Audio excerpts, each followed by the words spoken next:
Le ciel s'est fendu d'un éclair, illuminant la petite silhouette de Sarah Adams, 6 ans, figée à l'orée de la forêt des pins murmurants. La pluie fouettait son imperméable jaune tandis qu'elle fixait la créature recroquevillée sous le tronc pourrissant. Un autre éclair révéla une fourrure emmêlée, du sang et la silhouette indubitable d'un berger allemand, massif malgré son état de faiblesse, les dents découvertes dans un grognement défensif. La plupart des enfants auraient fui, mais pas Sarah. Sa petite main s'avança vers l'animal blessé, stable malgré le grognement menaçant qui grondait de sa gorge. « Ça va » murmura-t-elle, sa voix rouillée par des mois de non-utilisation. « Je ne te ferai pas de mal. » Les cris lointains d'hommes portèrent à travers la tempête. Des faisceaux de lampes torchées balayèrent les arbres derrière elle. La tête de Sarah se tourna brusquement vers les voix qui approchaient, puis de nouveau vers le chien terrifié. Son visage se durcit de détermination tandis qu'elle se rapprochait de l'animal. « Ils te tueront s'ils te trouvent » murmura-t-elle avec urgence. « Tout le monde a peur de toi. » Un instant, les yeux du chien, l'un ambre, l'autre bleu, croisèrent les siens. Quelque chose passa entre eux, un éclair de reconnaissance qui n'avait aucun sens logique. Le souffle de Sarah se coupa tandis que le grognement de l'animal se transformait en un gémissement. Sans plus réfléchir, elle ôta son imperméable et le drapa doucement sur l'animal tremblant. Pinewood, dans le New Hampshire, n'était guère plus qu'un carrefour avec des aspirations. Niché entre des collines ondoyantes et des forêts denses, ses devantures en bois et le clocher patiné de son église avaient été témoins de générations de gens travailleurs qui valorisaient la tradition et la communauté par-dessus tout. À la périphérie de cette ville, dans un petit cottage blanc avec de la peinture écaillée et des marches de porche irrégulières, vivaient Sarah Adams et son père, Robert. Sarah n'avait pas toujours été l'enfant silencieuse qui hantait désormais les bords des pièces. Avant le printemps dernier, elle avait été une bavarde avec des couettes blondes rebondissantes et un rire qui, Robert en jurait, pouvait charmer les oiseaux des arbres. C'était avant l'accident, avant que les routes glissantes n'emportent Eleanor Adams pour toujours, laissant derrière elle un mari brisé et une fille qui avait presque complètement cessé de parler. Le seul rappel de la voix de Sarah venait désormais de conversations murmurées avec le chien en peluche berger allemand qui avait été le dernier cadeau de sa mère, livré le jour de son anniversaire quelques jours avant l'accident. Robert Adams faisait de son mieux, bien que les cernes sous ses yeux témoignaient de nuits blanches et de la lutte d'un homme qui avait du mal à surnager. Son travail à la quincaillerie d'Henderson payait les factures, mais de justesse. Certains jours, en surprenant sa fille en train de regarder silencieusement par la fenêtre en serrant cet animal en peluche, il se demandait s'il retrouverait un jour le chemin de la normale. Les récents problèmes à Pinewood n'avaient pas arrangé les choses. Au cours du mois dernier, 4 fermes avaient signalé des attaques de bétail, des poulets abattus, un veau mutilé, 2 moutons de prix tués. Le maire Wilson, un homme avec des ambitions politiques plus grandes que la ville qu'il gouvernait, avait convoqué des réunions d'urgence à l'hôtel de ville. Un chien sauvage, avait-il déclaré, son beau-frère, Frank, hochant vigoureusement la tête à côté de lui, une bête dangereuse qui devait être éliminée avant qu'elle ne s'attaque à nos enfants. La peur s'était rapidement répandue dans Pinewood, les mères rappelant leurs enfants plus tôt au crépuscule, les agriculteurs chargeant des fusils de chasse qu'ils n'avaient pas touchés depuis des années. Personne ne se demandait si un seul chien errant pouvait causer une destruction aussi généralisée. Personne, sauf peut-être le docteur Linda Thompson, la seule vétérinaire de la ville, qui garda ses doutes pour elle après avoir vu les visages en colère à la réunion municipale. Personne ne remarqua comment Sarah serrait plus fort son chien en peluche chaque fois que les adultes parlaient de traquer le tueur errant, ou comment ses yeux, autrefois vides pendant des mois, brillaient désormais d'une lueur nouvelle, la détermination. Sarah n'était pas censée être seule dans les bois. « Reste où je peux te voir », lui avait rappelé son père ce matin-là avant de partir au travail, la même instruction qu'il lui donnait quotidiennement depuis le décès d'Eleanor. Mais la vieille grange Anderson au bord de la forêt l'appelait avec son toit affaissé et ses secrets. De plus, son compagnon en peluche, qu'elle avait appelé Scout, avait besoin d'une aventure. La grange désaffectée était le sanctuaire de Sarah depuis des mois.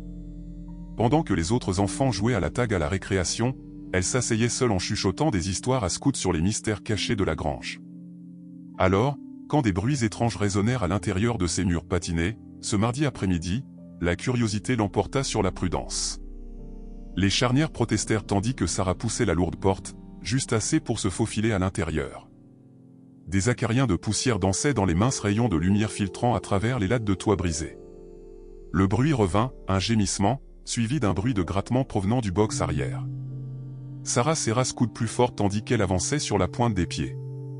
Ce qu'elle trouva lui coupa le souffle, un vrai berger allemand, si semblable à son bien-aimé Scout, mais terriblement blessé, gisait tremblant sur la paille. Le sang emmêlait son flanc droit et une patte était tenue à un angle maladroit. Les yeux de la créature, étrangement dépareillés, l'un ambre et l'autre bleu, suivaient ses mouvements avec un mélange de peur et de résignation. Sarah s'agenouilla lentement, le cœur battant la chamade.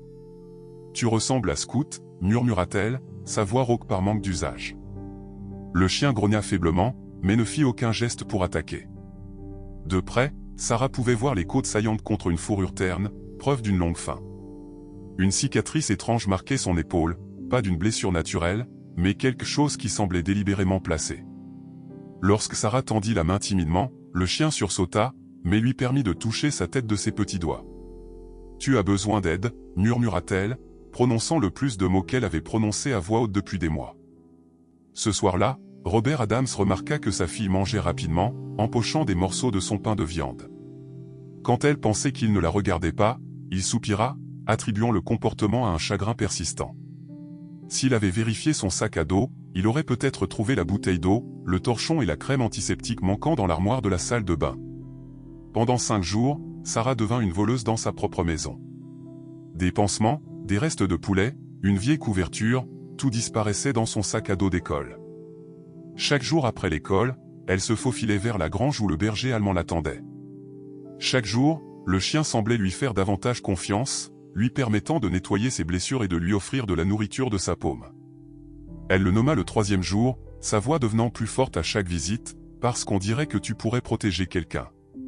Au 5e jour, Gardian tapait faiblement de la queue à son approche. Sarah avait fabriqué une attelle pour sa patte blessée à l'aide de bâtonnets de popsicle et de rubans adhésifs volés dans sa classe. La blessure sur son flanc guérissait, bien que la cicatrice restât rouge et irritée. Toujours silencieuse, à la maison et à l'école, Sarah bavardait librement avec Gardian de sa journée, de sa mère, de ses rêves, les mots coulant comme si un barrage s'était rompu. Pendant ce temps, la tension à Pinewood augmentait.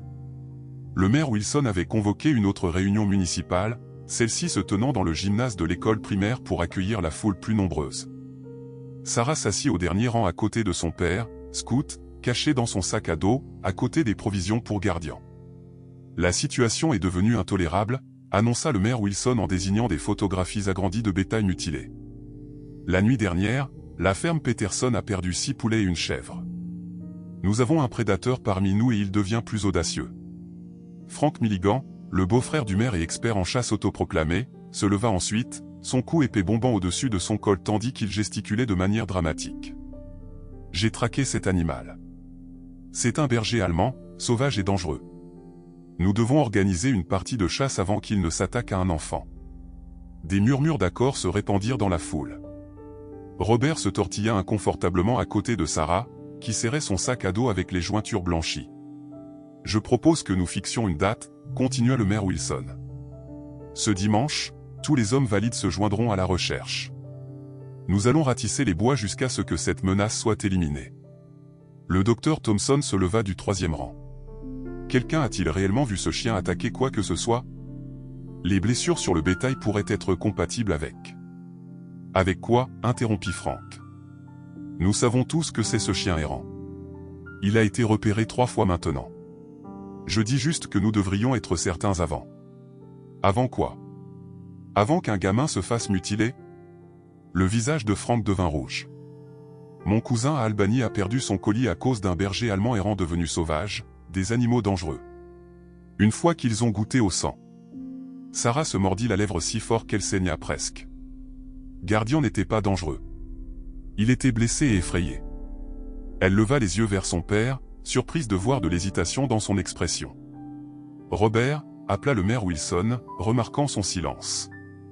Nous aurons besoin de tous les hommes dimanche. Pouvons-nous compter sur vous? Tous les regards se tournèrent vers eux. Sarah sentit la réticence de son père dans sa réponse tardive. Bien sûr, répondit-il finalement, si c'est pour la sécurité de nos enfants. Cette nuit-là, Sarah resta éveillée longtemps après que la respiration de son père se soit stabilisée en sommeil. La ville tuerait Gardian s'il le trouvait. Il y a 6 jours, elle parlait à peine. Maintenant, elle était responsable d'une autre vie. La réalisation aurait dû la terrifier, mais au lieu de cela, elle alluma quelque chose de chaleureux et de résolu dans sa poitrine. Avant l'aube, elle se faufila dans la grange avec un pot de beurre de cacahuète et la moitié d'un sandwich au roast beef. Gardian l'accueillit avec plus d'énergie qu'avant, sa queue remuant malgré ses blessures encore en cours de guérison. « Ils viennent te chercher dimanche », lui dit-elle en enfouissant son visage dans son cou. « Mais je ne les laisserai pas te faire du mal. » Alors que le soleil levant peignait les murs de la grange en or, Sarah fit à Gardian une promesse solennelle, une promesse qui allait déclencher des événements que personne à Pinewood n'aurait pu prédire. Au cours des 6 mois qui s'étaient écoulés depuis la perte de sa mère, Sarah s'était sentie impuissante face à la marée de chagrin. Maintenant, pour la première fois, elle avait trouvé quelque chose pour lequel il valait la peine de se battre. Gardian sembla comprendre, reposant sa tête sur ses genoux tandis qu'elle exposait son plan, ses yeux dépareillés ne quittant jamais son visage. À l'extérieur, des nuages orageux s'amoncelèrent à l'horizon, des présages littéraux et métaphoriques des jours tumultueux à venir. Robert Adams n'était pas un homme méfiant de nature, mais même lui ne pouvait ignorer les changements chez sa fille. L'assiette de Sarah était toujours propre au dîner, mais elle ne semblait pas moins affamée le lendemain. De petits objets continuaient de disparaître de leur maison, une thé d'oreiller, une pommade antibiotique, son vieux thermos de travail. Le plus révélateur de tout était les traînées de boue sur ses baskets chaque après-midi, bien que la cour de récréation de l'école soit pavée. Jeudi, 2 jours avant la chasse prévue, Robert appela le bureau de l'école en prétextant un rendez-vous chez le médecin. Au lieu de cela, il gara son camion derrière la quincaillerie d'Henderson et attendit. Lorsque la cloche finale sonna, il regarda Sarah sortir du bâtiment, regarder attentivement dans toutes les directions, puis foncer, non pas vers la maison, mais vers la périphérie de la ville. « Qu'est-ce que tu manigances, ma petite » murmura-t-il en la suivant à distance. Son cœur se serra lorsqu'elle disparut dans la forêt même où un animal soi-disant dangereux terrorisait le bétail. Robert accéléra le pas, suivant l'éclair de sa veste bleue à travers les arbres jusqu'à ce qu'elle se baisse dans la vieille grange abandonnée d'Henderson.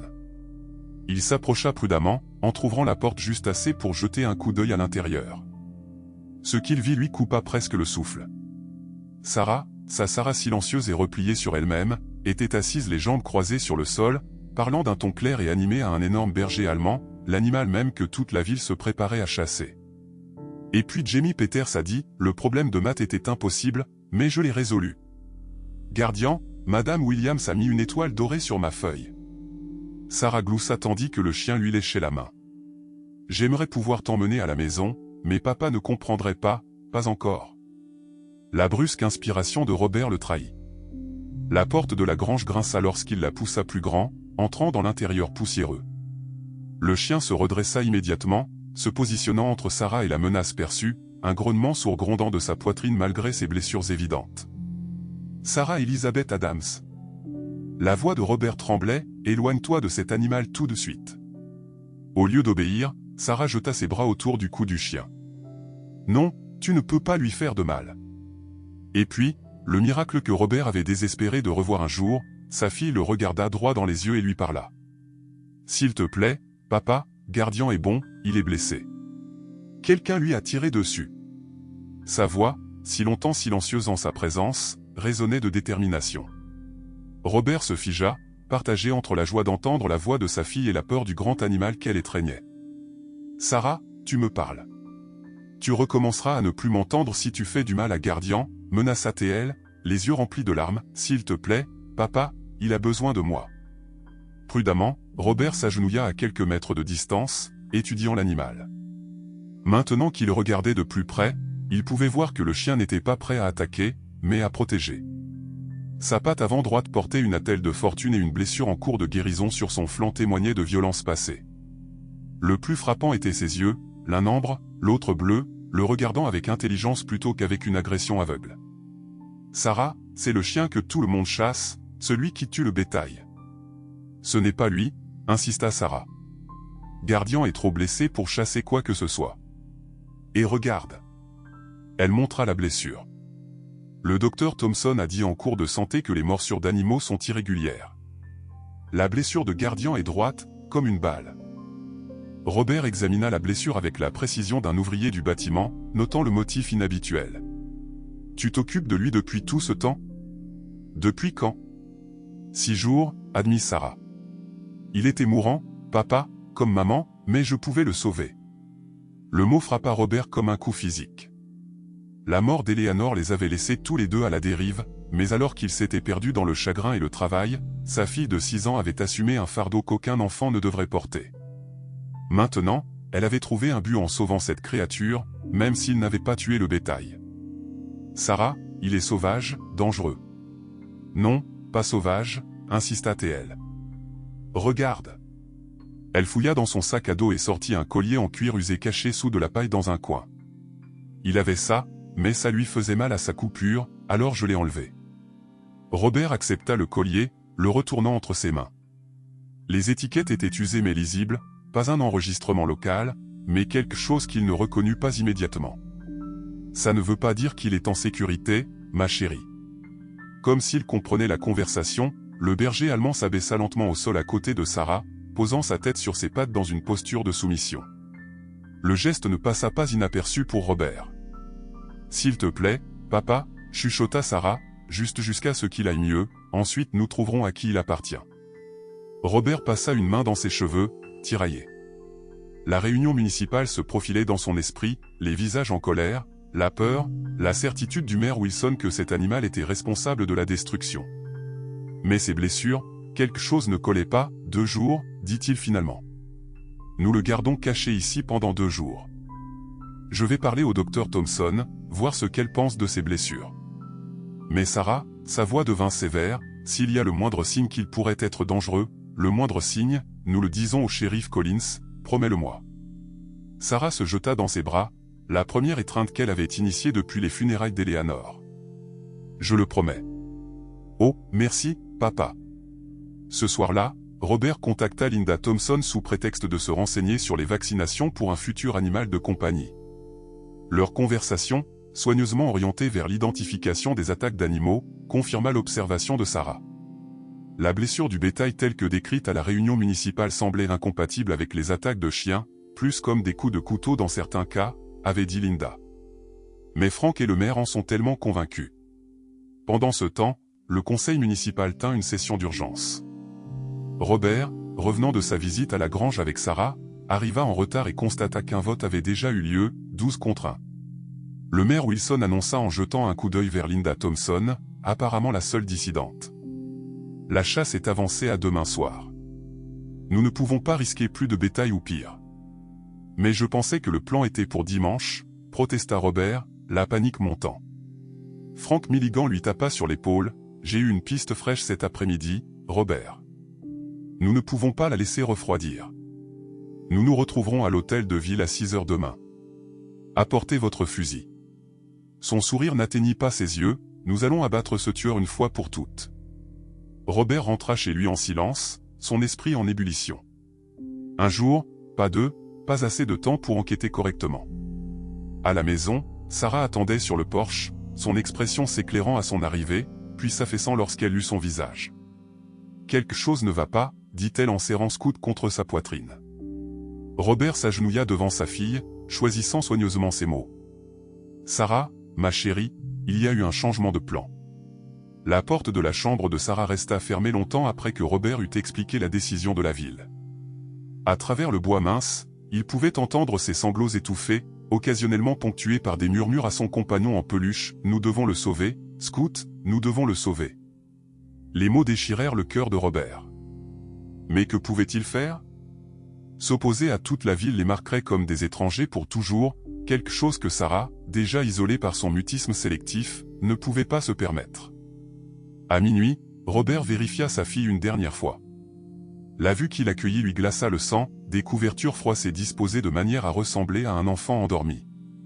La fenêtre ouverte sur la tempête qui avait commencé à faire rage 1 heure plus tôt.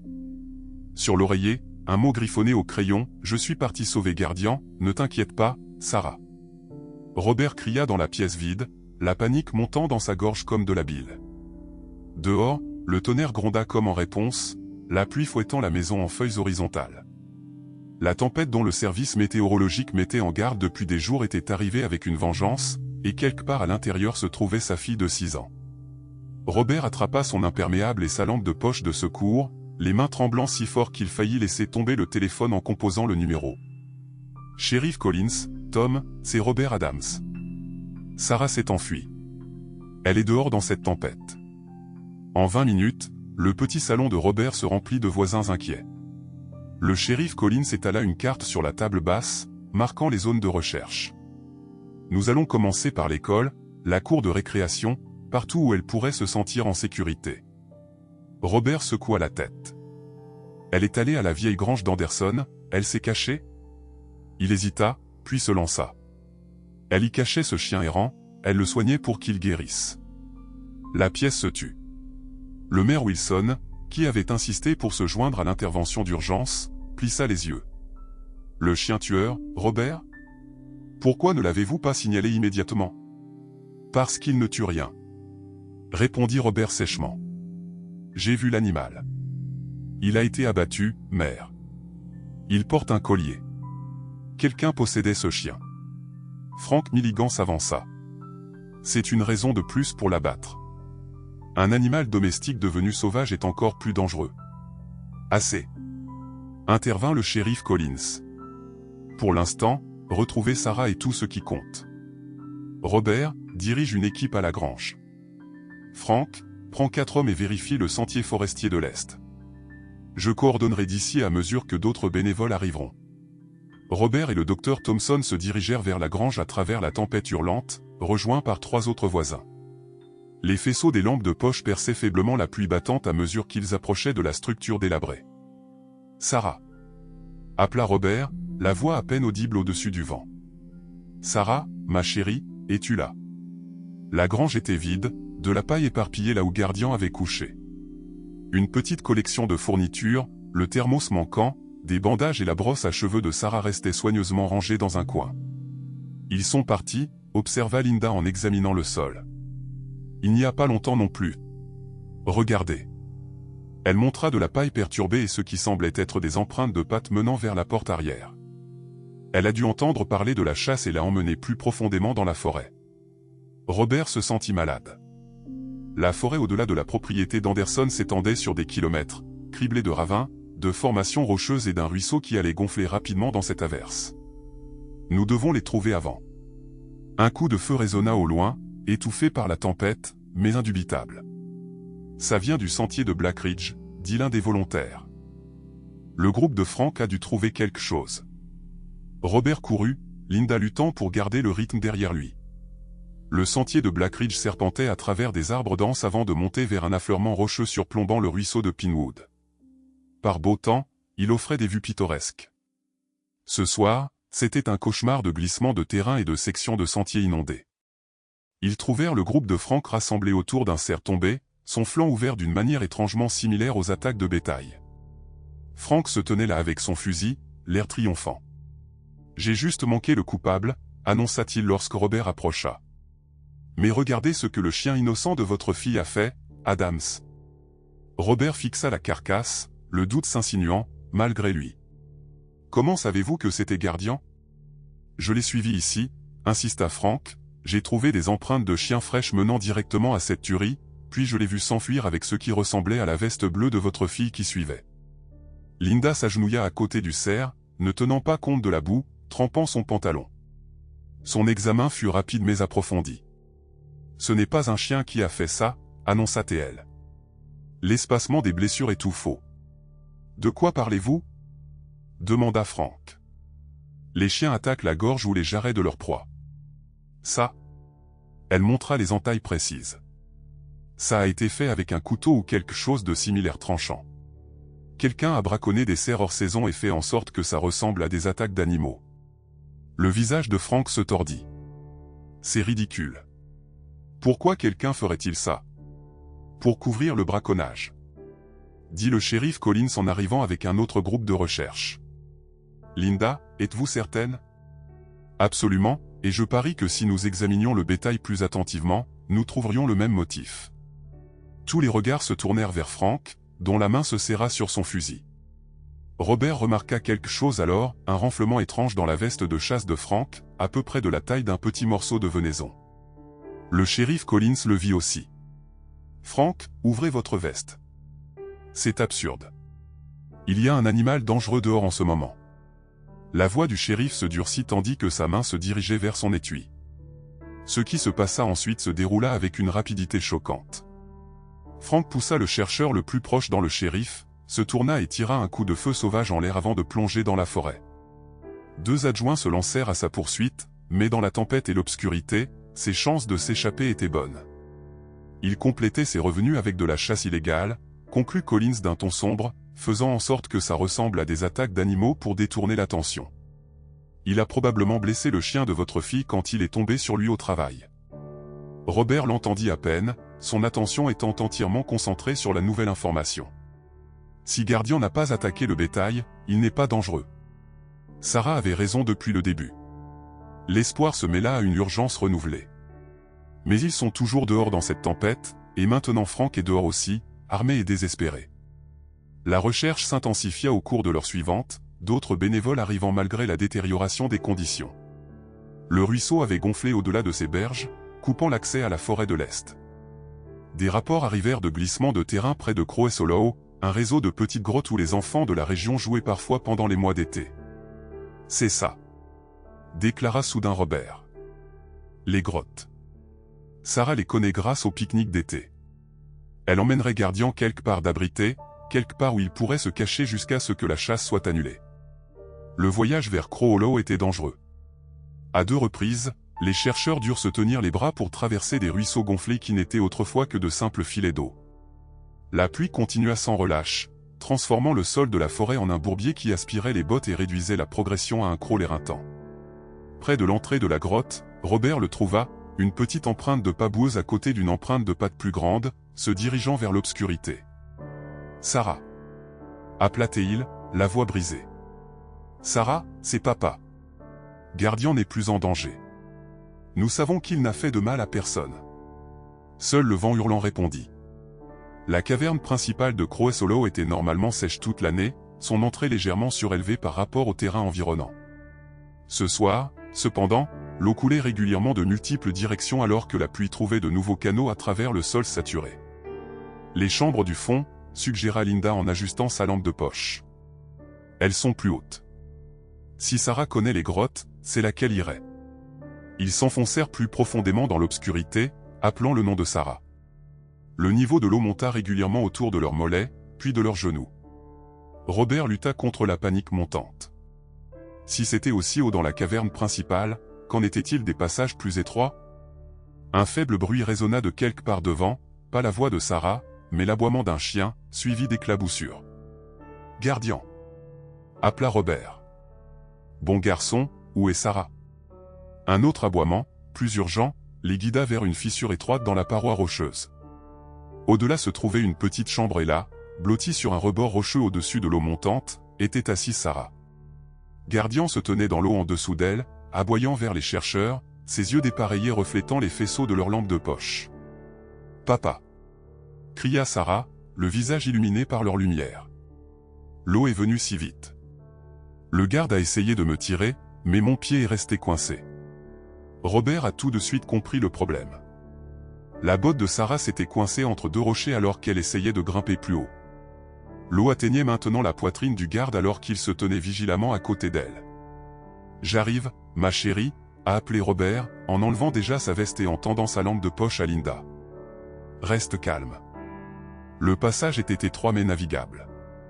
Robert s'est faufilé à travers, l'eau l'a immédiatement trempé jusqu'à la taille.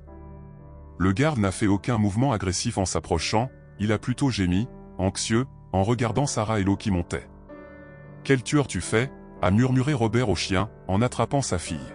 « Sarah, je vais essayer de dégager ton pied, ça risque de faire un peu mal. » Alors que Robert s'efforçait de libérer la botte de Sarah, le garde est soudainement devenu alerte, ses oreilles se dressant vers l'entrée de la caverne, un grognement sourd grondant de sa poitrine.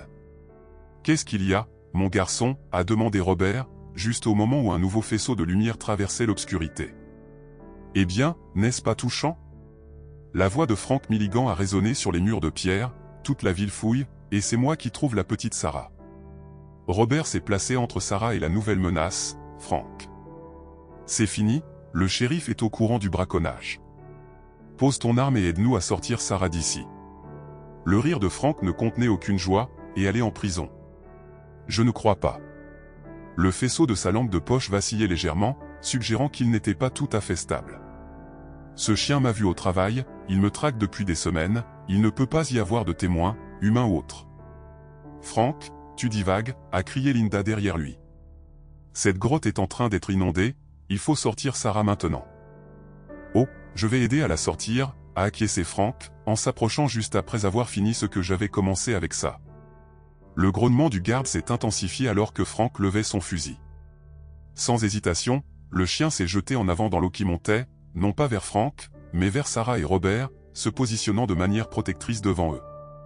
Non, a crié Sarah alors que le doigt de Frank se crispait sur la gâchette. Ce qui s'est passé ensuite serait reconstitué plus tard à partir de multiples perspectives. Linda se souviendrait avoir vu la botte de Frank glisser sur la pierre mouillée alors qu'il visait. Robert se souviendrait que le garde n'attaquait pas mais restait simplement ferme, un bouclier vivant entre le danger et ceux qu'il protégeait. Sarah insisterait auprès de tous ceux qui voudraient l'écouter sur le fait que le garde l'avait regardé avec une parfaite compréhension juste avant que le coup de feu ne retentisse. La balle a manqué sa cible, frappant le mur de la caverne et envoyant des fragments de pierre volés. Le bruit était assourdissant dans l'espace clos, désorientant tout le monde pendant de précieuses secondes. Quand leurs sens se sont éclaircis, Frank avait disparu et le tunnel derrière eux avait commencé à s'effondrer à cause des vibrations. « Nous sommes coupés », a crié Linda, sa voix étouffée par les débris tombés. Le passage est bloqué. L'eau continuait à monter inexorablement. La corniche de Sarah, autrefois bien au-dessus de l'inondation, avait maintenant à peine 15 cm de dégagement. Le garde pataugeait anxieusement dans l'eau qui s'approfondissait. « Y a-t-il une autre issue ?» a demandé Robert à sa fille, luttant pour garder sa voix calme. Sarah a pointé une étroite fissure en hauteur dans le mur opposé. « Peut-être par là, le garde a essayé de me le montrer, mais j'avais trop peur de lâcher le rocher. » Robert a évalué leurs options. La fissure pouvait en effet mener à une autre chambre ou même à l'extérieur, mais elle était à 3 mètres au-dessus de la ligne de flottaison et il faudrait escalader une paroi rocheuse presque verticale pour l'atteindre. « Linda » a-t-il appelé à travers les débris.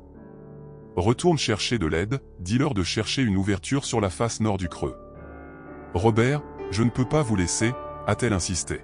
« C'est notre seule chance. » Alors que la lumière de Linda disparaissait, Robert s'est recentré sur le problème immédiat. « Sarah, je vais te soulever, tu devras grimper vers cette fissure. »« Et le garde » a-t-elle demandé alors que l'eau clapait contre son siège. « Je l'aiderai une fois que tu seras en sécurité. » Sarah a secoué la tête avec entêtement. « On part ensemble ou pas du tout ?» À ce moment-là, en regardant le visage déterminé de sa fille, Robert a vu Eleanor, son courage, sa loyauté inébranlable. Il avait été tellement consumé par son propre chagrin qu'il n'avait pas vu la force que Sarah avait héritée de sa mère. « D'accord » a-t-il concédé, ensemble. Ce qui a suivi a été une course désespérée contre la montée des eaux. Robert a réussi à libérer le pied de Sarah enfin, puis l'a soulevé sur ses épaules. Le garde a pagayé à côté d'eux alors que Robert se dirigeait vers le mur opposé, l'eau atteignant maintenant sa poitrine. En atteignant la paroi rocheuse, Robert s'est préparé et a soulevé Sarah aussi haut qu'il le pouvait. « Attrape cette saillie » a-t-il ordonné, puis atteint la suivante, comme monter à une échelle. Sarah a obéi, ses petites mains trouvant une prise sur la pierre rugueuse. « Et le garde » a-t-elle crié. Déjà, à 2 mètres au-dessus de l'eau, le chien luttait, le courant devenant de plus en plus fort. Alors que la chambre se remplissait, Robert a regardé sa fille et l'animal qui était devenu si important pour elle. À ce moment-là, il a pris une décision qui allait à l'encontre de toute logique, mais qui lui semblait indéniablement juste. Se tenant dos au mur et luttant pour garder son équilibre sur le sol submergé, Robert a soulevé le lourd berger allemand dans ses bras. « Grimpe vers Sarah, mon garçon » a-t-il exhorté, en soulevant l'animal aussi haut que sa force le permettait. À la stupéfaction de Robert, le garde a semblé comprendre. Le chien s'est débattu contre la paroi rocheuse, trouvant des points d'appui là où il ne semblait pas y en avoir. Avec une dernière poussée de Robert, le garde s'est hissé sur une petite corniche juste en dessous de Sarah.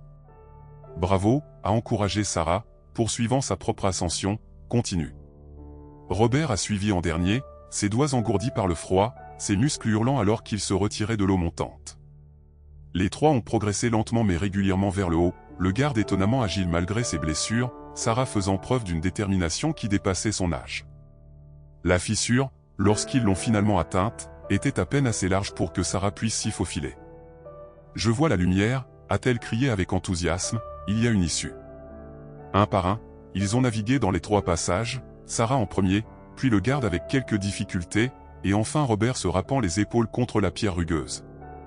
Le passage s'est enroulé vers le haut sur 6 mètres avant de s'ouvrir sur le flanc de la colline au-dessus de Croes Hollow, la pluie tombant toujours, mais la liberté étant terriblement proche. Alors qu'ils émergeaient dans la tempête de la nuit dernière, Robert a serré Sarah dans une étreinte féroce. Le garde s'est secoué vigoureusement, puis s'est pressé contre leurs jambes, formant un triangle de chaleur et de soulagement partagé. Au loin, des faisceaux de lumière de poche rebondissaient à travers les arbres alors que les sauveteurs répondaient à l'appel à l'aide de Linda. Au-dessus d'eux, la tempête a commencé à montrer des signes d'affaiblissement, des plaques d'étoiles apparaissant entre les nuages qui couraient. « Tu avais raison sur tout », a dit Robert à sa fille alors qu'ils attendaient d'être trouvés, à propos du garde, à propos de Frank, j'aurais dû écouter plus tôt. Sarah s'est appuyée contre lui, une main enfouie dans la fourrure mouillée du garde. « Ce n'est pas grave, papa », a-t-elle dit doucement, le garde te pardonne, moi aussi. L'équipe de sauvetage les a trouvés blottis ensemble sur le flanc de la colline, 3 silhouettes se détachant sur le ciel orageux. Les dents de Sarah claquaient de froid, malgré le fait qu'elle était enveloppée dans la veste de son père. Le garde s'est pressé contre elle, offrant la chaleur que sa fourrure mouillée pouvait fournir. Robert gardait un bras autour de sa fille et l'autre tendu de manière protectrice vers le chien, comme s'il défiait quiconque de les séparer. Le shérif Collins a été le premier à les atteindre, le soulagement étant évident sur son visage buriné. « Dieu merci », a-t-il soufflé, en braquant sa lumière sur le trio ébouriffé. « Toute la ville a cherché, êtes-vous blessé ?»« Juste froid », a assuré Robert, en acceptant une couverture thermique d'un ambulancier qui suivait de près. Frank était dans la grotte, il a essayé de tirer sur le garde. « Frank est toujours introuvable », a répondu Collins d'un ton sombre, « nous avons des hommes qui surveillent toutes les routes de Pinewood, mais par ce temps, il a secoué la tête, laissons-nous vous emmener dans un endroit chaud d'abord, nous réglerons tout le reste après. » Comme s'il sentait qu'on parlait de lui, le garde s'est raidi, ses oreilles pivotant vers la forêt en contrebas, un grognement sourd grondant dans sa poitrine. « Qu'est-ce qu'il y a, mon garçon ?» Sarah a chuchoté, sa petite main se serrant dans sa fourrure. La réponse est venue sous la forme d'un appel à l'aide lointain mais distinct, à peine audible au-dessus de la pluie qui diminuait. Le garde a aboyé une fois, puis une autre fois, plus urgemment, « Quelqu'un est là-bas. » Robert a réalisé, « Collins, on dirait Frank. » Le shérif a terminé, déjà en train d'atteindre sa radio, coordonnées approximatives, environ 800 mètres au sud-est de Crow Hollow, possible observation de Milligan.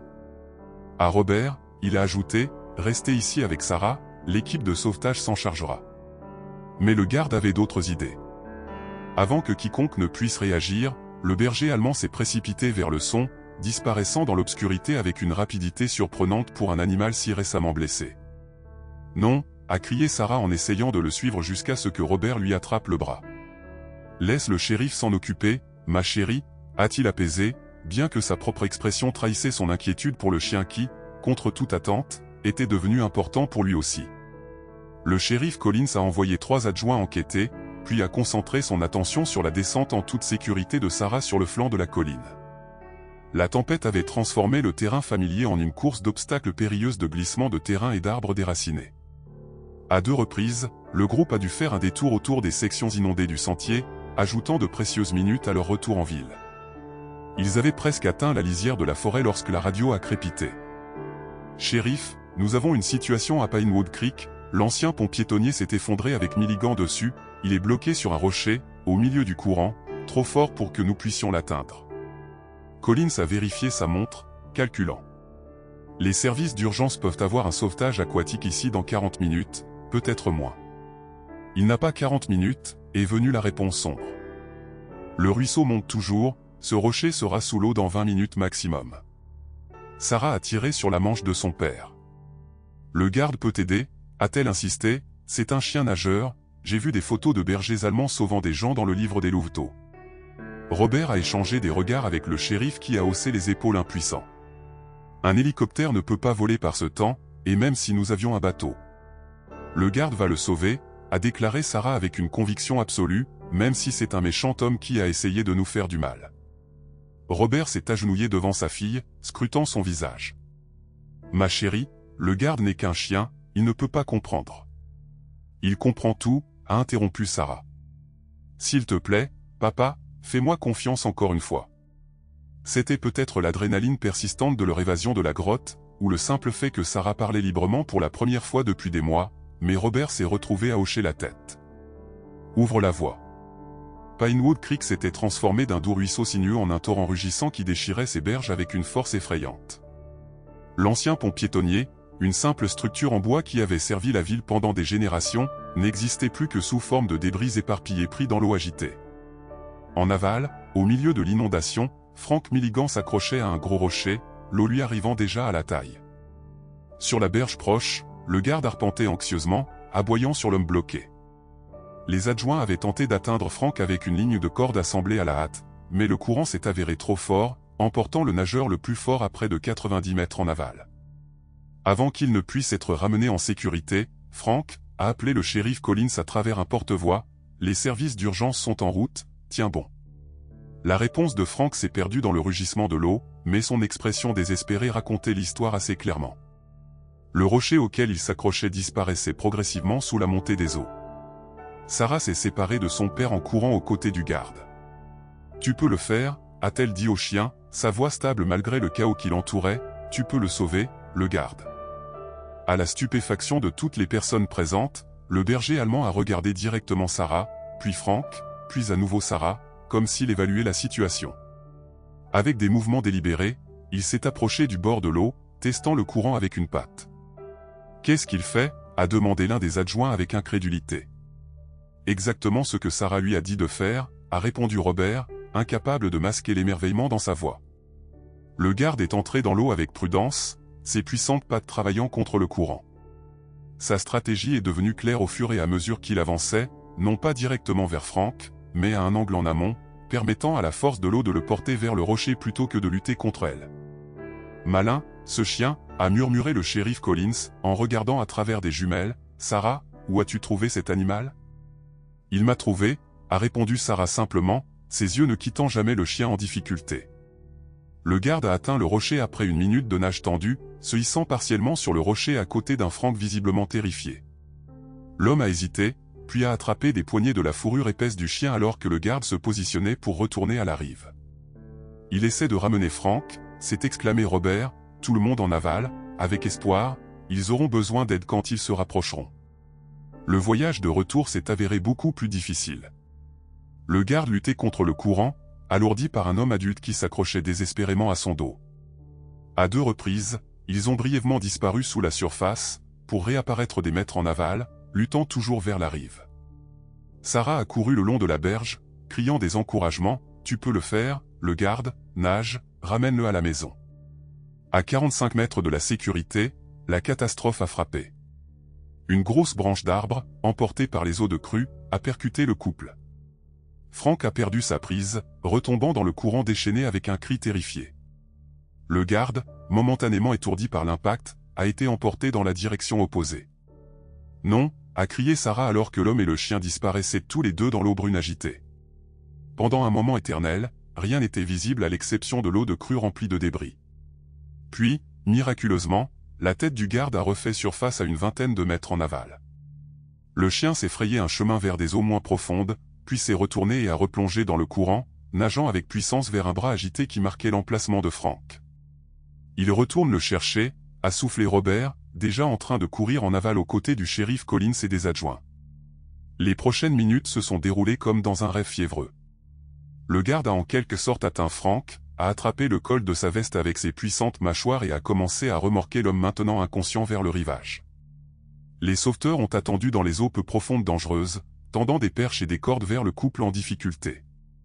Le docteur Thompson est arrivé avec des fournitures médicales d'urgence. Juste au moment où le garde et Frank étaient sortis de l'eau, le chien, épuisé au-delà de toute mesure, s'est effondré sur la berge boueuse, ses flancs se soulevant avec effort. Frank était allongé immobile à proximité alors que Linda effectuait une RCP, comptant les compressions à voix haute jusqu'à ce que de l'eau jaillisse de sa bouche et qu'il commence à tousser violemment. Sarah a traversé le cercle d'adultes, se jetant aux côtés du garde. « Tu l'as fait » a-t-elle sangloté, enfouissant son visage dans sa fourrure mouillée, « Tu l'as sauvé, comme je savais que tu le ferais. » Le garde l'a remercié avec un coup de queue fatigué, trop épuisé pour lever la tête du sol.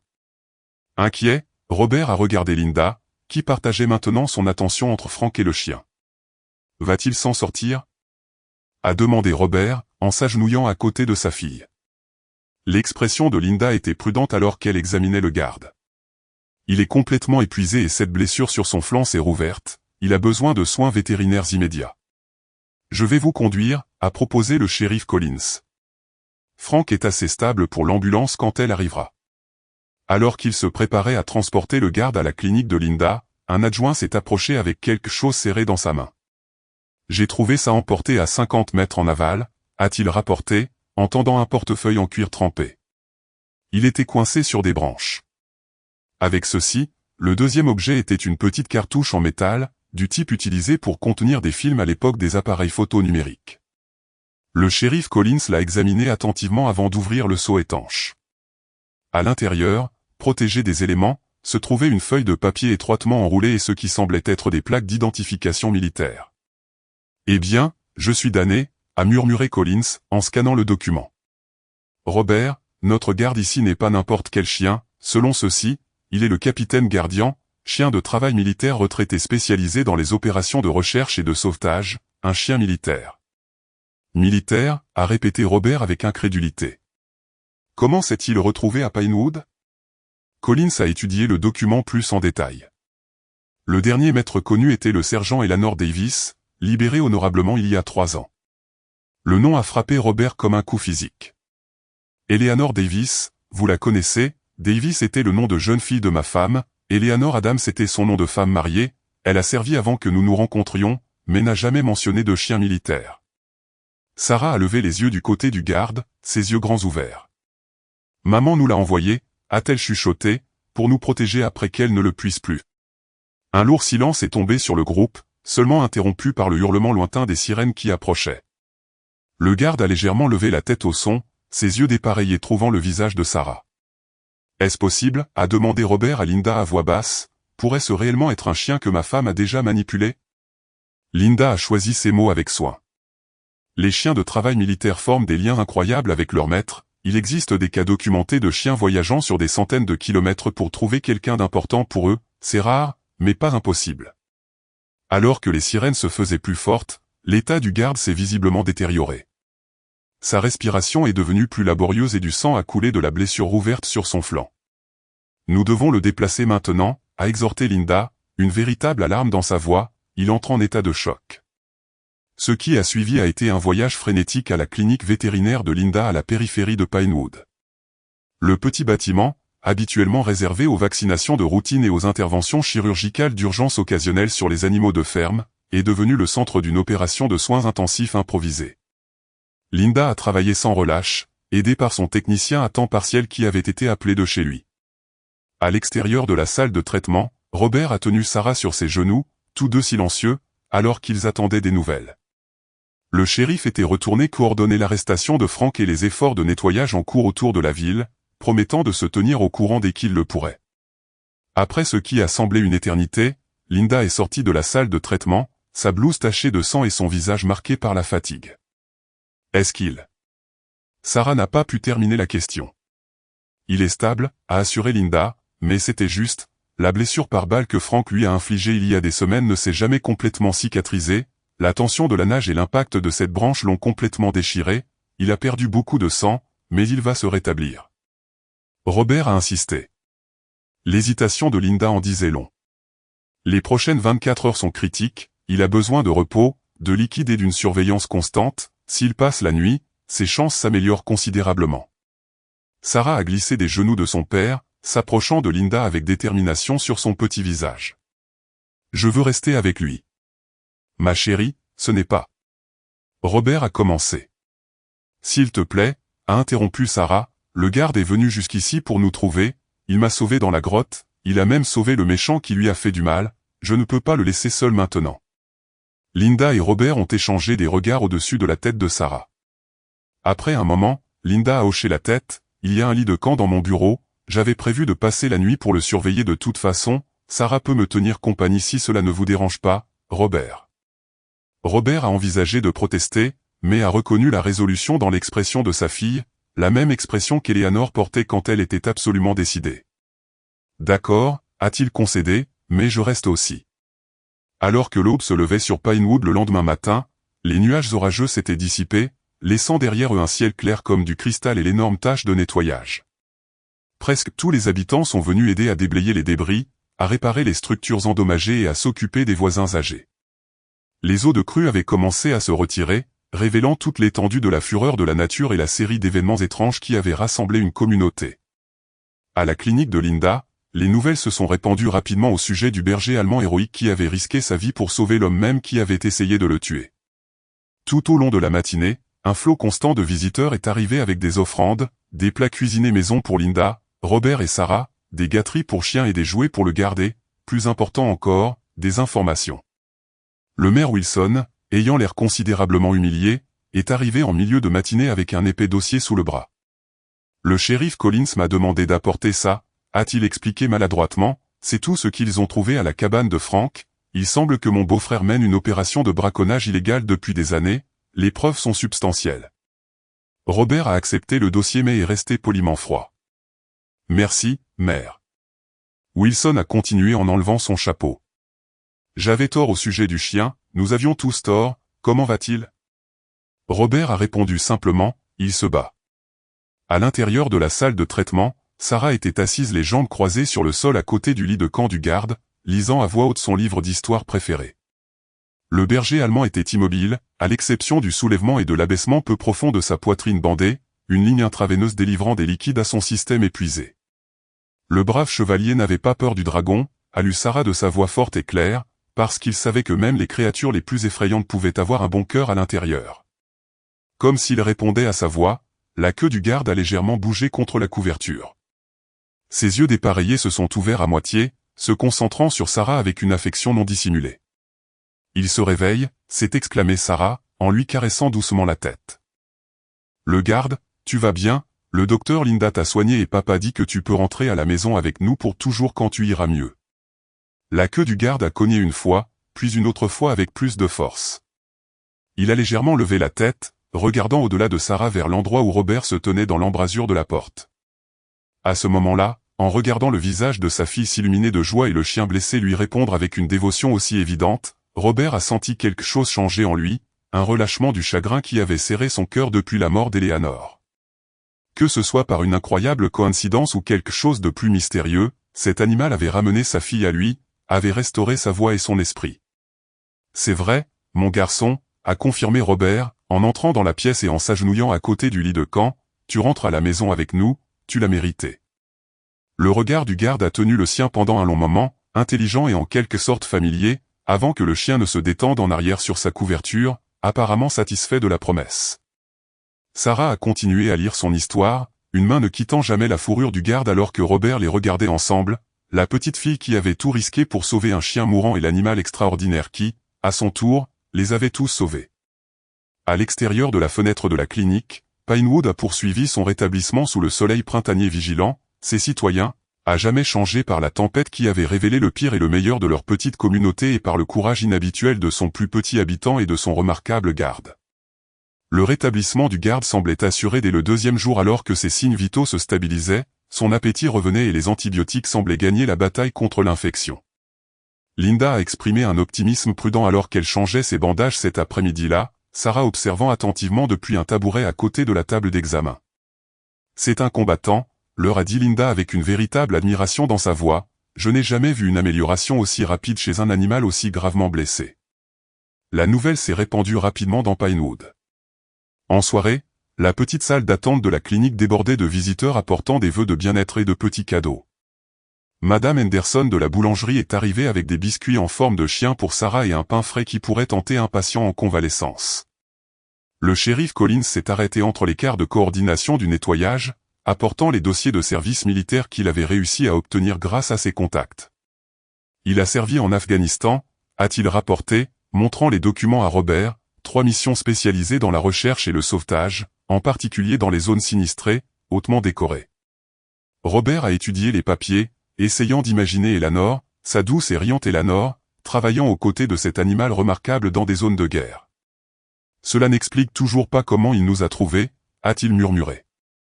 Certaines choses défient toute explication, a répondu Collins avec sagesse, mais ces étiquettes ne mentent pas, c'est le chien de service de votre femme qui est revenu à sa famille quand ils en avaient le plus besoin. Dès le 3e matin, le garde était assez fort pour marcher sur de courtes distances, escortant fièrement Sarah au petit jardin de la clinique pour prendre l'air.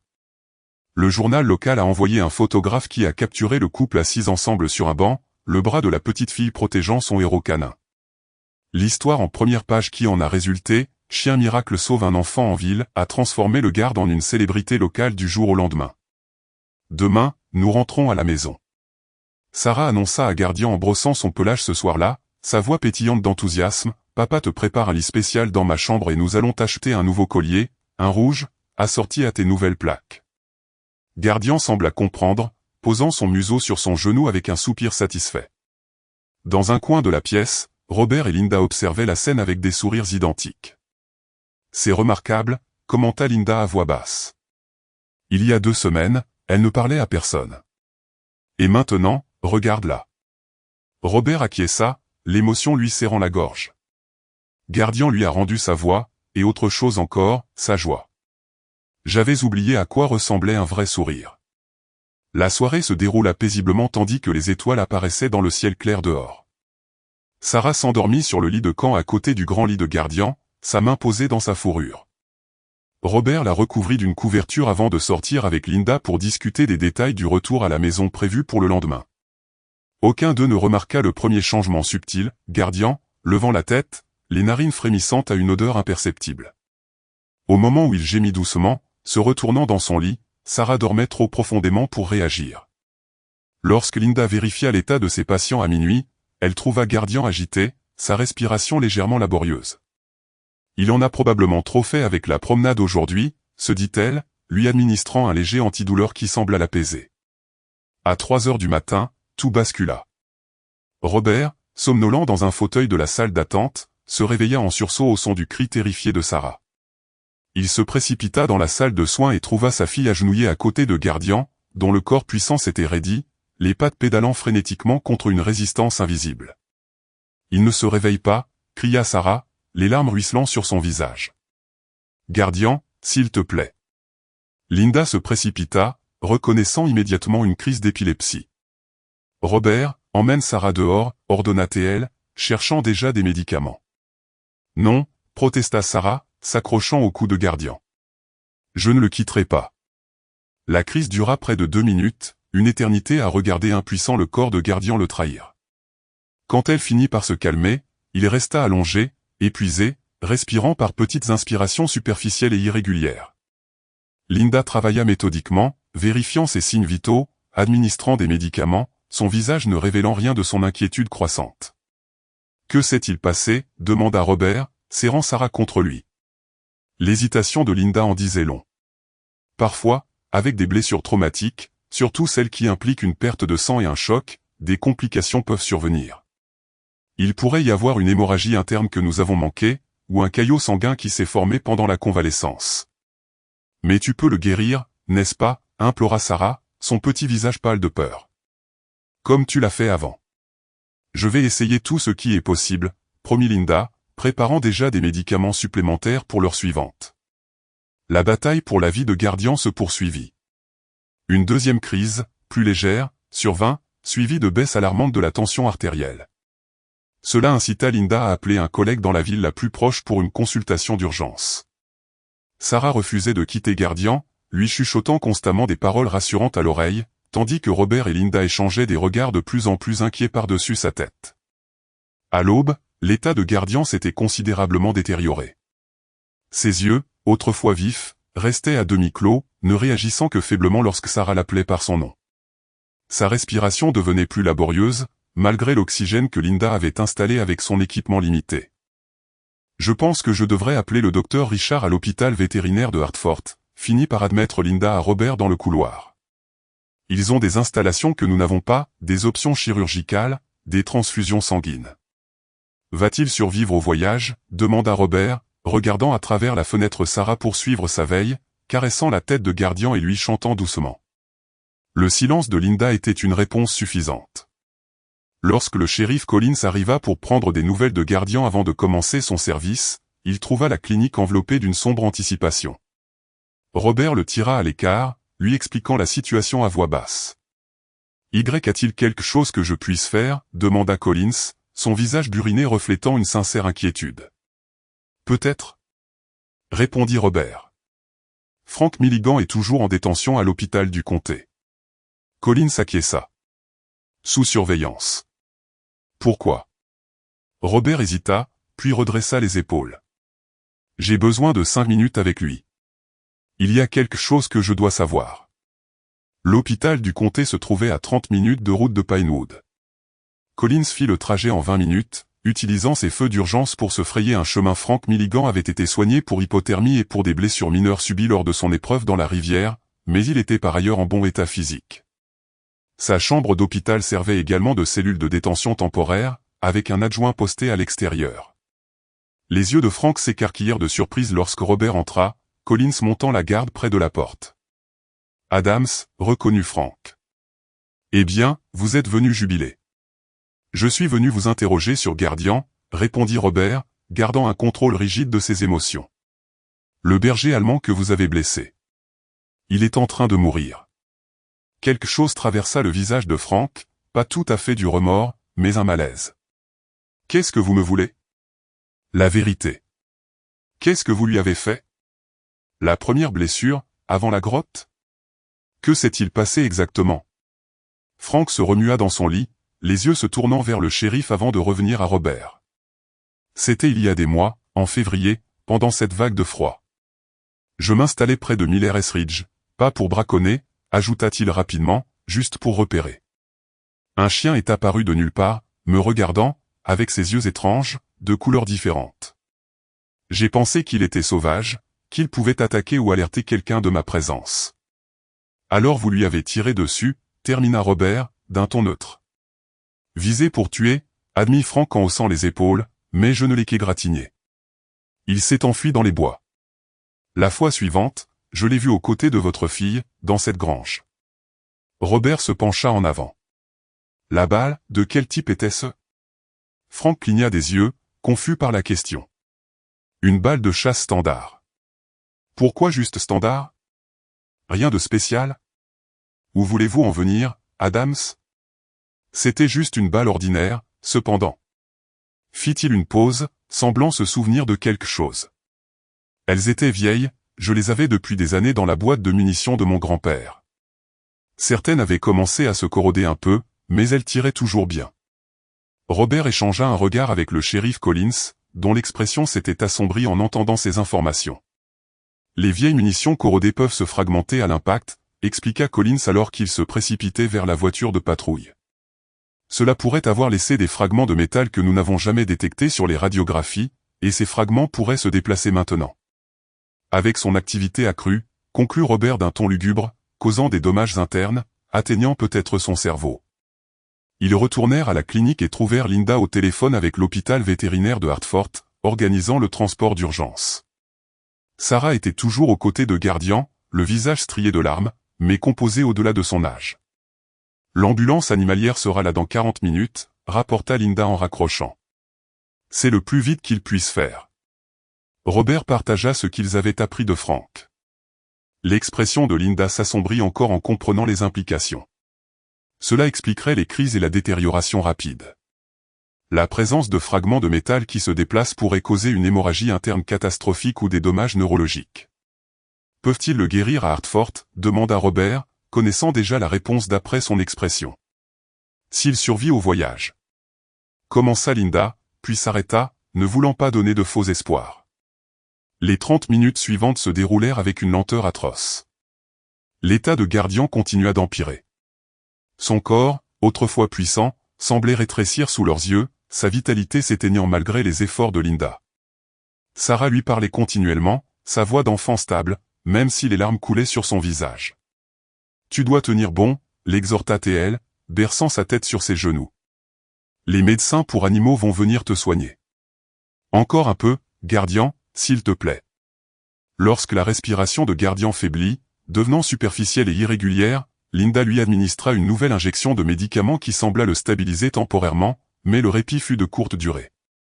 Quelques minutes plus tard, tout son corps se tendit lors d'une troisième crise, celle-ci plus violente que les précédentes. « Non, cria Sarah alors que Linda se précipitait aux côtés de Guardian. Aidez-le. La crise se calma, laissant Guardian inerte et à peine réactif. Un mince filet de sang apparut au coin de sa bouche, preuve des dommages internes qu'il craignait. Linda vérifia ses pupilles, puis son pouls, ses mouvements devenant de plus en plus désespérés. Sarah, dit doucement Robert, s'approchant de sa fille. Guardian est très malade. Les médecins pourraient ne pas. Ne dis pas ça, interrompit Sarah avec véhémence. Il va bien. Il nous a trouvés, papa. Il a fait tout ce chemin pour nous trouver. Il ne peut pas mourir maintenant. Les yeux de Guardian s'ouvrirent légèrement au son de sa voix. Avec un effort considérable, il leva la tête, juste assez pour regarder Sarah droit dans les yeux, comme pour mémoriser son visage. Un léger coup de sa queue contre la couverture, puis un autre. Son museau bougea contre sa main dans une des caresses les plus faibles. C'est ça, encouragea Sarah à travers ses larmes. Batte-toi, Guardian, comme tu m'as appris à me battre. Mais alors même qu'elle parlait, la respiration de Guardian changea, devenant plus haletante que rythmique. Ses yeux dépareillés restèrent fixés sur le visage de Sarah alors que la lumière en eux commençait à s'éteindre. Le hurlement des sirènes traversa le lourd silence qui s'était abattu sur la clinique. La respiration laborieuse de Guardian était devenue si faible que Linda maintenait une surveillance constante avec son stéthoscope, surveillant chaque battement de cœur précieux. Sarah n'avait pas bougé de sa position, ses petites mains berçant toujours la tête massive du chien sur ses genoux, lui chuchotant des mots que lui seul pouvait entendre. La porte s'ouvrit brusquement et 2 techniciens vétérinaires d'urgence se précipitèrent à l'intérieur avec un brancard et un équipement bien plus sophistiqué que ce que la petite clinique de Linda pouvait fournir.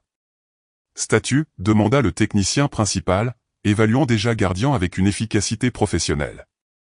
Déplacement difficile, crise multiple, suspicion d'hémorragie interne, fragment de métal possible provenant d'une vieille blessure par balle, rapporta Linda, reculant pour leur laisser de la place. Tension artérielle en baisse, respiration superficielle et irrégulière. Robert restait figé, une main sur l'épaule de Sarah, regardant l'équipe travailler avec une rapidité fulgurante pour stabiliser Guardian. En vue du transport, une perfusion fut placée, de l'oxygène administré, et un équipement de surveillance fut fixé pour suivre ses signes vitaux. Nous devons le déplacer maintenant, annonça le technicien. Chaque minute compte. Sarah refusa d'être séparée de Guardian, insistant pour monter dans l'ambulance animalière, malgré les inquiétudes de Robert. J'ai promis de ne pas le quitter, dit-elle avec une détermination tranquille. Jamais. Le trajet vers Hartford sembla à la fois instantané et éternel. L'état de Guardian ne s'améliorait ni ne se détériorait davantage, se maintenant en équilibre précaire entre la vie et la mort. La technicienne principale, Melissa, selon son badge, travaillait sans relâche, administrant des médicaments et surveillant les signes vitaux tandis que son partenaire conduisait avec les feux d'urgence allumés. Il se bat bien, dit Melissa à Sarah, avec un respect sincère dans sa voix. Je n'ai jamais vu une telle volonté chez un patient. C'est un héros, répondit simplement Sarah, sa main ne quittant jamais la fourrure de Guardian. Les héros n'abandonnent pas. L'hôpital vétérinaire les accueillit avec une intervention d'urgence bien coordonnée. Guardian fut emmené immédiatement en chirurgie, laissant Sarah, Robert et Linda dans une salle d'attente stérile avec rien d'autre que de l'inquiétude et des lumières fluorescentes pour leur tenir compagnie. Ils feront tout leur possible, assura Linda à Sarah, bien que ses connaissances professionnelles la rendaient bien trop consciente des chances qu'ils avaient de son côté. Une heure passa avec une lenteur atroce. Le shérif Collins arriva, ayant suivi l'ambulance, apportant du café pour les adultes et du chocolat chaud pour Sarah. Le maire Wilson apparut peu après, l'air inhabituellement humble, apportant un panier de nourriture de la part des habitants et une enveloppe. La ville a organisé une collecte, expliqua-t-il maladroitement, pour les frais médicaux de Guardian. Ce n'est pas grand-chose, mais... Merci, l'interrompit Robert, acceptant l'enveloppe sans en compter le contenu. C'est apprécié. Alors que la 2e heure de chirurgie commençait, un homme distingué d'un certain âge en uniforme militaire entra dans la salle d'attente, observant ses occupants avant d'approcher le shérif Collins. Colonel James Harrington, se présenta-t-il avec une poignée de main ferme. Corps vétérinaire de l'armée américaine, à la retraite. J'ai cru comprendre que vous aviez un chien militaire en chirurgie. Collins se redressa instinctivement devant cette présence militaire. Oui, monsieur. Guardian, ou capitaine Guardian, selon ses plaques. Il a servi avec le sergent Eleanor Davis. Les sourcils du colonel Harrington se levèrent. Eleanor Davis? Vous êtes certain? Elle était ma femme. Robert s'avança, se joignant à la conversation, bien qu'elle n'ait jamais mentionné avoir servi avec un chien militaire. Le colonel étudia attentivement le visage de Robert. Vous êtes le mari d'Eleanor, et ça doit être. Son regard se porta sur Sarah, qui observait leur interaction avec des yeux fatigués mais curieux. Notre fille, Sarah, confirma Robert. Colonel, savez-vous quelque chose à propos de Guardian? Harrington tira une chaise, son attitude formelle s'adoucissant légèrement. Je connaissais très bien Guardian et votre femme, monsieur Adams. Je les ai entraînés. Sarah quitta sa chaise pour s'approcher du colonel. Vous connaissiez ma maman et Guardian? En effet, jeune fille, Harrington lui sourit. Il formait l'une des meilleures équipes que j'ai jamais entraînées. Mais elle ne m'en a jamais parlé, dit Robert, la confusion évidente dans sa voix. Nous étions mariés depuis 5 ans avant l'accident. Elle n'a jamais mentionné un chien militaire. L'expression du colonel devint sombre. L'histoire de Guardian est compliquée. Puis-je? Il fit un geste vers le shérif Collins, qui lui remit le dossier contenant les états de service militaire de Guardian. Après leur 3e mission, le sergent Davis, votre femme, a pris la décision de quitter le service militaire. Elle attendait un enfant. Harrington jeta un coup d'œil significatif à Sarah. Guardian, cependant, était toujours dans la force de l'âge en tant que chien de travail. La procédure standard aurait été de le réassigner à un autre maître, mais Guardian a refusé de travailler avec quiconque d'autre, compléta Linda, sentant qu'il y avait plus à l'histoire. Il est devenu dépressif, a perdu du poids, et a finalement été jugé inapte à continuer son service. Cela arrive occasionnellement avec les chiens de travail qui forment des liens exceptionnellement forts avec leur maître. Le colonel feuilleta le dossier jusqu'à ce qu'il trouve un document spécifique. Eleanor a demandé à l'adopter, mais pendant la période de traitement de la demande, Guardian s'est échappé du centre de formation. Malgré des recherches intensives, il n'a jamais été retrouvé. Robert avait l'air stupéfait. C'était il y a 7 ans. Vous dites que Guardian a cherché Eleanor pendant tout ce temps. Je dis que ce n'est pas impossible, répondit Harrington avec prudence. On sait que des chiens de travail ont parcouru des distances incroyables pour retourner auprès de leur maître. Guardian était exceptionnellement intelligent, même selon les normes militaires, et ses capacités de pistage étaient inégalées. Mais maman est morte, dit doucement Sarah. Si Guardian la cherchait, pourquoi est-il venu vers nous? Le colonel la regarda pensivement. Jeune fille, les chiens militaires comme Guardian sont entraînés à trouver des personnes par l'odeur de votre mère. Son ADN vit en vous. Un lourd silence s'abattit sur la salle d'attente alors que tout le monde prenait conscience de cette révélation. Robert regarda sa fille, puis les portes menant à la salle d'opération, une nouvelle compréhension se faisant jour dans ses yeux. Alors, quand Guardian a trouvé Sarah, il a trouvé le lien vivant le plus proche avec Eleanor, termina Harrington.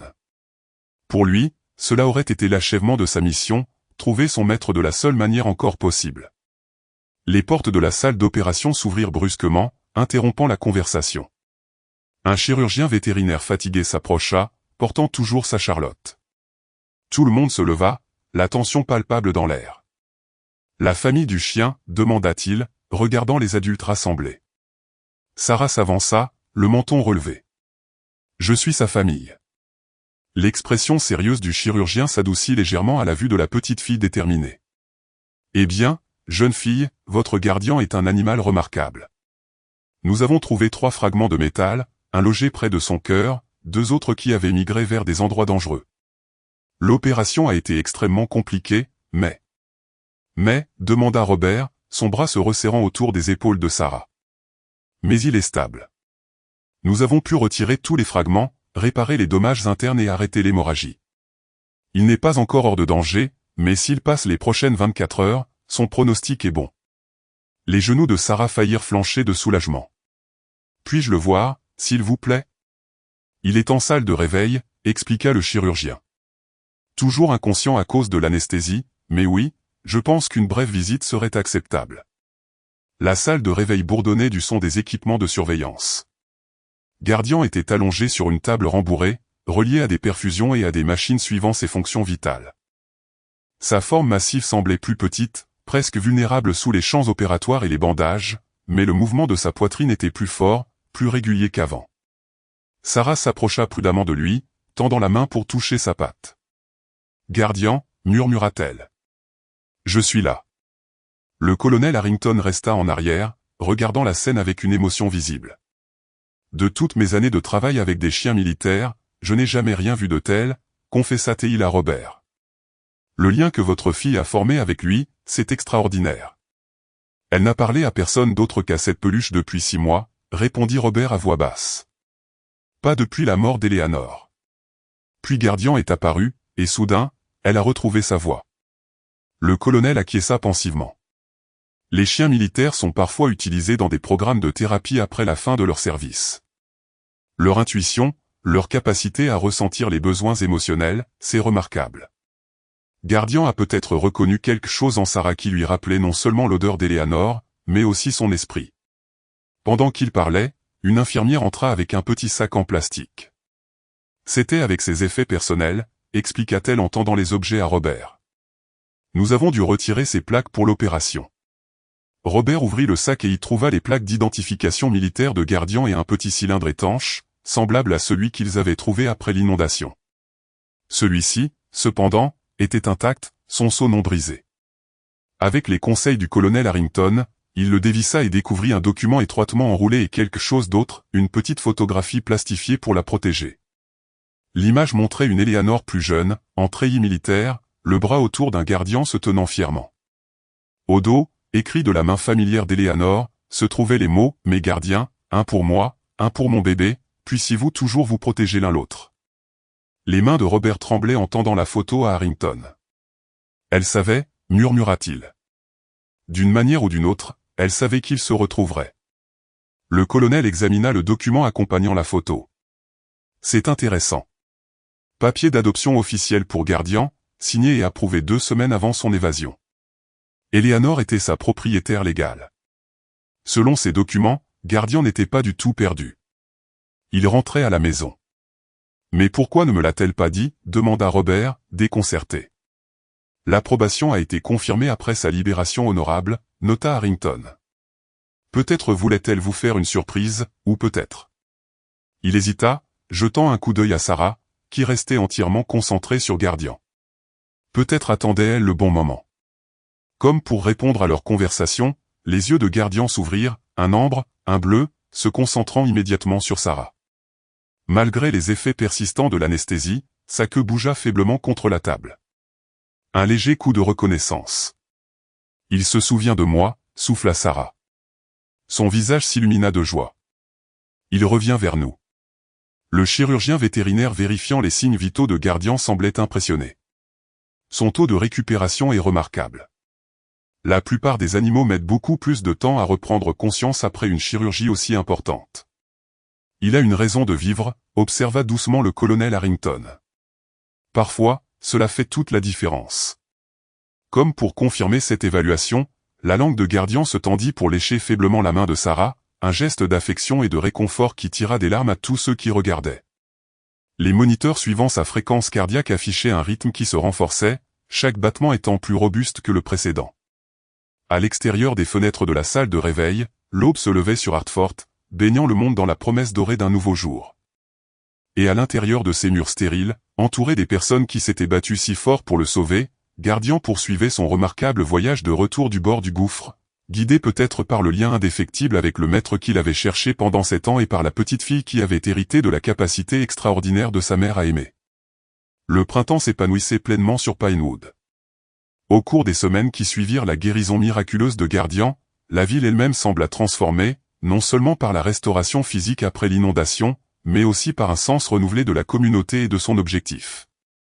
Ce qui avait commencé comme l'histoire d'une petite fille et d'un chien blessé s'était transformé en quelque chose de plus grand, touchant chaque habitant de manière inattendue. 6 semaines après l'opération de Gardien, le maire Wilson convoqua une réunion spéciale de la ville. Contrairement au rassemblement précédent, rempli de peur et d'accusations, celui-ci avait l'atmosphère d'une célébration. Des banderoles colorées décoraient la mairie et les enfants avaient créé des œuvres d'art représentant le sauvetage héroïque de Gardien dans la rivière, fièrement exposées dans toute la pièce. « Mes amis », commença Wilson, son ton politique habituel tempéré par une humilité sincère. Nous avons traversé quelque chose d'extraordinaire ensemble. Cette ville a résisté à des tempêtes, tant littérales que figurées, et je crois que nous en sommes sortis plus forts. La foule murmura en signe d'approbation, de nombreux regards se tournant vers le fond de la salle où Robert, Sarah et Gardian étaient assis ensemble. Le pelage du berger allemand cicatrisait bien sous son poil en pleine croissance, et bien qu'il favorisait encore légèrement sa patte précédemment blessée, sa posture alerte et ses yeux brillants témoignaient de son extraordinaire rétablissement. J'aimerais commencer par présenter des excuses officielles, poursuivit Wilson, à Sarah Adams et à son père, et à Gardian. Notre peur et nos préjugés ont failli nous coûter quelque chose de précieux. Il s'éclaircit la gorge, visiblement ému. Par conséquent, je propose l'établissement immédiat de l'ordonnance de Pinewood sur la protection des animaux, garantissant qu'aucun animal dans notre juridiction ne sera mis à mort sans évaluation appropriée et sans preuve. La motion fut adoptée à l'unanimité, et le docteur Thompson fut nommé à la tête du nouveau comité de bien-être animal. Mais le maire Wilson n'en avait pas fini. Avec une emphase théâtrale, il dévoila une plaque commémorative qui serait installée à l'extérieur de la mairie en l'honneur du capitaine Gardian. Il lut à haute voix, dont le courage et la loyauté nous rappellent que l'héroïsme se présente sous de nombreuses formes, et que parfois, les cœurs les plus purs sont ceux qui battent à nos côtés. Le shérif Collins suivit avec une mise à jour sur Frank Milligan, qui purgeait maintenant une peine pour braconnage, possession illégale d'armes et mise en danger d'un mineur. Justice a été rendue, conclut-il solennellement, grâce à la bravoure d'une petite fille qui a fait confiance à son cœur alors que le reste d'entre nous était aveuglé par la peur. Sarah, vêtue de ses plus beaux habits du dimanche pour l'occasion, rougit de cette attention, mais se tint droite lorsqu'elle fut invitée à l'avant de la salle. Gardian se tint à ses côtés, son collier militaire officiel, restauré et poli par le colonel Harrington, brillant contre son poil épais. « Merci », dit-elle simplement, sa voix claire et assurée d'une manière qui surprenait encore ceux qui se souvenaient de ces mois de silence. Gardian m'a appris que parfois, il faut être courageux même quand on a peur, et qu'aider les autres est toujours la bonne chose à faire. La réponse de la ville fut une ovation debout qui continua longtemps, longtemps après que Sarah et Gardian eurent repris leur place. À la fin de la réunion, Robert se retrouva entouré de voisins lui offrant soutien et amitié, beaucoup de ces mêmes personnes qui avaient autrefois considéré sa famille avec une pitié mal à l'aise après la mort d'Eleanor. « Vous avez élevé une fille extraordinaire », lui dit Linda Thompson, son admiration évidente. Leur amitié, forgée dans la crise, s'était approfondie au cours des semaines de rétablissement de Gardian et de la sortie progressive de Sarah de sa coquille. « Elle est la fille de sa mère », répondit Robert avec un sourire doux amer. Eleanor serait si fière d'elle. Le lundi suivant marqua une autre étape importante. Sarah retourna à l'école avec Gardian à ses côtés. Le colonel Harrington avait travaillé sans relâche pour accélérer les formalités administratives certifiant Gardian comme chien de thérapie, lui permettant d'accompagner Sarah tout au long de sa journée. L'arrangement, initialement prévu comme temporaire, s'avéra transformateur non seulement pour Sarah, mais pour toute l'école. « Il nous écoute », dit l'écolier. La maîtresse de Sarah, Madame Williams, a rapporté lors d'une réunion parents-professeurs que les enfants qui ont du mal à lire à voix haute devant leurs camarades de classe lisaient volontiers pendant des heures à Gardian, et que pendant la récréation, il semblait savoir exactement quel enfant avait besoin d'une attention particulière chaque jour. En effet, Gardian avait développé une capacité remarquable à rechercher ceux qui étaient en détresse émotionnelle. Lorsque les parents de Jimmy Peter ont annoncé leur divorce, Gardian a passé une journée entière à le pousser doucement à jouer à la balle. Lorsque la timide Lily Rodriguez s'est figée lors de sa présentation en classe, Gardian s'est positionné à ses pieds, sa présence stable lui donnant le courage de continuer. C'est comme s'il était né pour ça. Linda l'a observé un après-midi, regardant depuis les marches de l'école Gardian superviser un jeu de tag, son attention ne faiblissant jamais envers les enfants dont il avait la charge. Le colonel Harrington dit que c'est grâce à son entraînement. Robert a répondu, on apprend aux chiens de recherche et de sauvetage à identifier les personnes en détresse. La main de Linda a trouvé la sienne, un geste qui était devenu de plus en plus naturel entre eux. Je pense que c'est plus que de l'entraînement, je pense que c'est de l'amour, a-t-elle ajouté. À la maison, les changements étaient tout aussi profonds. La petite maison blanche avec sa peinture écaillée a reçu une couche fraîche de jaune ensoleillé, la couleur de Gardian. Selon Sarah, le jardin inutilisé derrière la maison a refleuri avec des légumes et des fleurs cultivées par le père et la fille ensemble. Chaque soir, pendant que Gardian patrouillait le périmètre, ses rondes de sécurité auto-désignées, apportant à Robert un sentiment de paix qu'il n'avait pas ressenti depuis la mort d'Eleanor. Les cauchemars de Sarah, une constante depuis l'accident, ont progressivement diminué. Aux rares occasions où elle se réveillait en pleurant dans l'obscurité, elle trouvait Gardien déjà à son chevet, sa tête reposant sur son matelas, ses yeux dépareillés veillant sur elle avec une tranquille dévotion. Il éloigne les mauvais rêves, expliqua-t-elle à son père un matin au petit déjeuner. Robert, observant le lien entre eux, ne pouvait s'empêcher de s'émerveiller des voies mystérieuses de la vie. Gardien avait parcouru une distance impossible, surmontant des obstacles inimaginables, pour retrouver la famille d'Éléonore. Qu'il soit guidé par l'entraînement, l'instinct ou quelque chose de plus profond, le chien avait apporté la guérison là où elle était le plus nécessaire. 3 mois après l'opération de Gardien, le colonel Harrington est arrivé avec des nouvelles inattendues et une proposition. Le programme de chiens d'assistance aux vétérans de l'armée a exprimé son intérêt pour l'histoire de Gardien, a-t-il expliqué, assis dans le salon des Adams pendant que Gardien somnolait aux pieds de Sarah. Ils veulent créer un centre de formation pour les chiens militaires retraités, des animaux qui ne peuvent plus servir dans des rôles de combat mais qui ont des compétences précieuses pour le soutien civil. C'est merveilleux, a répondu Robert. Mais qu'est-ce que cela a à voir avec nous? Harrington s'est penché en avant. Ils envisagent Pinewood comme un emplacement potentiel. Le maire Wilson a offert un terrain à la périphérie de la ville et ils aimeraient que Gardien fasse partie du programme. Pas pour vous quitter, a-t-il ajouté rapidement, voyant l'expression alarmée de Sarah, mais pour aider à former d'autres chiens et dresseurs. Son lien avec Sarah fait de lui un ambassadeur idéal pour montrer ce que ces animaux peuvent faire. La perspective a apporté une nouvelle énergie à Pinewood. Le centre de formation proposé créerait des emplois, attirerait des visiteurs dans la ville en difficulté et ferait de Pinewood un chef de file en matière de zoothérapie. Des comités de planification se sont formés, Linda dirigeant l'équipe de surveillance vétérinaire et Robert, dont les compétences en construction trouvaient enfin un plein emploi, consultant sur la conception des installations. Encore plus remarquable était la transformation de Sarah. L'enfant autrefois silencieuse est devenue une défenseur enthousiaste, parlant à des groupes communautaires de gardiens et aidant à socialiser les 3 chiens militaires retraités que le colonel Harrington avait amenés comme premiers participants au programme. Ses présentations scolaires sur la zoothérapie lui ont valu non seulement une reconnaissance académique, mais aussi une confiance croissante qui l'illuminait de l'intérieur. Elle s'épanouit, a dit Robert à Linda un soir alors qu'il regardait Sarah lire à un groupe de chiens de refuge lors du nouveau programme de fin de semaine au centre communautaire de la ville. Gardien était assis à côté d'elle, sa posture attentive pendant qu'elle tournait les pages, repoussant occasionnellement un chiot agité dans le cercle avec une douce autorité. « Toi aussi » a répondu doucement Linda. Sa main trouvant la sienne, l'expression surprise de Robert a cédé la place à une reconnaissance réfléchie. Le chagrin écrasant qui avait défini son existence depuis la mort d'Éléonore s'était progressivement transformé, non pas disparu, mais évolué en quelque chose qui laissait de la place à une nouvelle joie aux côtés de souvenirs précieux. À l'occasion de l'anniversaire de l'arrivée de Gardien à Pinewood, la famille Adams a organisé une célébration dans leur jardin. Toute la ville semblait y assister, apportant de la nourriture, des histoires et une affection sincère pour le chien qui avait changé leur communauté à jamais. Sarah, portant une nouvelle robe que Linda l'avait aidé à choisir, se déplaçait avec confiance parmi les invités, Gardien, jamais loin de son côté.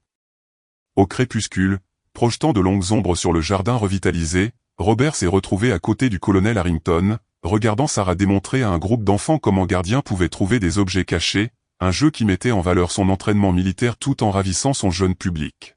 « Vous savez, » a dit Harrington pensivement, « en toutes mes années de travail avec des animaux militaires, je n'ai jamais rien vu de tel que le lien entre ces deux-là. C'est comme si Éléonore savait exactement ce dont sa fille aurait besoin. » Robert a hoché la tête, l'émotion lui serrant la gorge alors qu'il regardait sa fille rire, un son qui avait autrefois semblé perdu à jamais. Éléonore disait toujours que l'amour trouve un chemin, a-t-il répondu doucement. Je n'ai pas compris ce qu'elle voulait dire avant maintenant. Comme s'il entendait son nom, Gardien a levé les yeux du jeu des enfants, ses yeux dépareillés trouvant Robert à travers la cour. Dans ce regard fixe, Robert a ressenti une profonde reconnaissance, une reconnaissance d'un but partagé et d'une dévotion mutuelle envers la petite fille pleine d'entrain qui avait sauvé un chien mourant et, ce faisant, avait apporté la guérison à toute une communauté. Plus tard dans la nuit, les invités partis et la maison calme, Robert s'est arrêté dans l'embrasure de la porte de Sarah. Sa fille dormait paisiblement, un bras jeté autour de son chien en peluche scout, l'autre reposant sur le cou de Gardien alors que le vrai chien maintenait sa veille nocturne à côté de son lit, dans le clair de lune argentée filtrant à travers les rideaux. Robert pouvait presque imaginer Éléonore veiller sur eux, ces deux gardiens, à jamais liés par un amour qui avait défié la distance, le temps et même la mort elle-même. Dans l'extraordinaire voyage de Sarah et de Gardien, nous découvrons la vérité intemporelle que l'amour transcende nos plus profonds chagrins. Lorsque le chagrin menace de faire taire nos cœurs, parfois la guérison arrive sous des formes inattendues, peut-être comme une âme blessée qui a autant besoin de nous que nous avons besoin d'elle. Les années d'automne de la vie apportent la sagesse de reconnaître ce qui compte vraiment, les liens qui comblent nos pertes, le courage qui émerge de la protection des autres et la communauté qui se mobilise lorsque nous sommes assez courageux pour faire confiance à nouveau. Le voyage de Gardien pour retrouver la famille de son maître nous rappelle que la loyauté et le but perdurent au-delà de la séparation. Pour ceux qui ont connu une perte profonde, l'histoire de Sarah offre la douce réassurance que la joie peut revenir. Cette voix est réduite au silence par le chagrin peut trouver des raisons de parler à nouveau. Les liens que nous forgeons tout au long de la vie avec nos conjoints, nos enfants, nos amis et, oui, même nos fidèles compagnons, créent des ondes qui continuent longtemps après notre départ. Dans nos moments les plus brisés, nous ne sommes jamais vraiment seuls. Comme les gardiens d'Éléonore se protégeant les uns les autres, l'amour que nous donnons crée des liens qui nous soutiennent à travers les tempêtes les plus difficiles de la vie. J'espère que vous avez apprécié l'histoire d'aujourd'hui. Abonnez-vous à la chaîne pour ne pas manquer d'autres histoires comme celle-ci. Laissez un like et commentez ci-dessous ce que vous avez pensé de l'histoire. À bientôt dans la prochaine vidéo.